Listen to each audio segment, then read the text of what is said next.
வணக்கம் நண்பர்களே. இன்று நாம் கோபிச்செட்டிப்பாளையம் அருகே உள்ள அழகிய பவளமலை முருகன் கோவில் முத்துக்குமாரசுவாமி திருக்கோவில் பற்றி பார்க்கப் போகிறோம். வரலாறு. பவளமலை ஒரு சிறிய மலைப்பகுதி, இயற்கையின் மடியில் அமைந்த இடம்.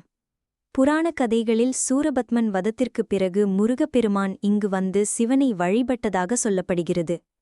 முத்துக்குமாரசுவாமி என்ற பெயர் மலையில் கிடைக்கும் சிவப்பு பவள கற்கள் மற்றும் சந்நிதியின் அழகிய விக்கிரகத்திலிருந்து வந்ததாக கருதப்படுகிறது. கோவில் சிறப்புகள். முருகப்பெருமான் இங்கு வேல் மற்றும் மயில் வாகனத்துடன் அழகிய சந்நிதியில் எழுந்தருளியுள்ளார். மலையின் மேல் இருப்பதால் பக்தர்கள் பல படிகள் ஏறி செல்ல வேண்டியிருக்கும். ஆனாலும் மேலே சென்றவுடன் கிடைக்கும் காட்சி பக்தர்களின் மனதை கவர்ந்துவிடும். இங்கு அருள்மிகு வள்ளி தெய்வானை சமேத முத்துக்குமாரசுவாமி சந்நிதி உள்ளது. பக்தர்கள் தங்களது பிரார்த்தனைகளை நிறைவேற்ற கவடி ஏற்றுதல் மற்றும் பால் அபிஷேகம் செய்வது வழக்கம். திருவிழாக்கள்.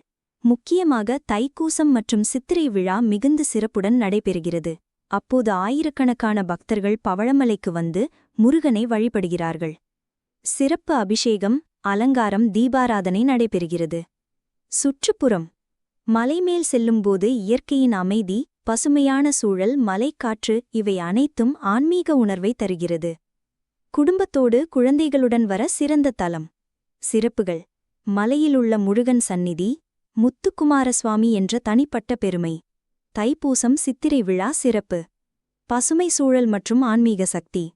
பவளமலை முத்துக்குமாரசுவாமி திருக்கோவில் என்பது பக்தர்களின் ஆன்மீக வாழ்வுக்கு வலுத்தரும் இடம். ஒருமுறை இங்கு வந்து வழிபட்டால் முருகப்பெருமான் நம் வாழ்வை வளமாக்குவார் என்பது பக்தர்களின் நம்பிக்கை. பின் லைக், ஷேர், சப்ஸ்கிரைப் செய்ய மறக்காதீர்கள். உங்கள் ஆதரவு எங்களுக்கு மேலும் பல தலங்களை உங்களுக்காக கொண்டுவர ஊக்கமாக இருக்கும்.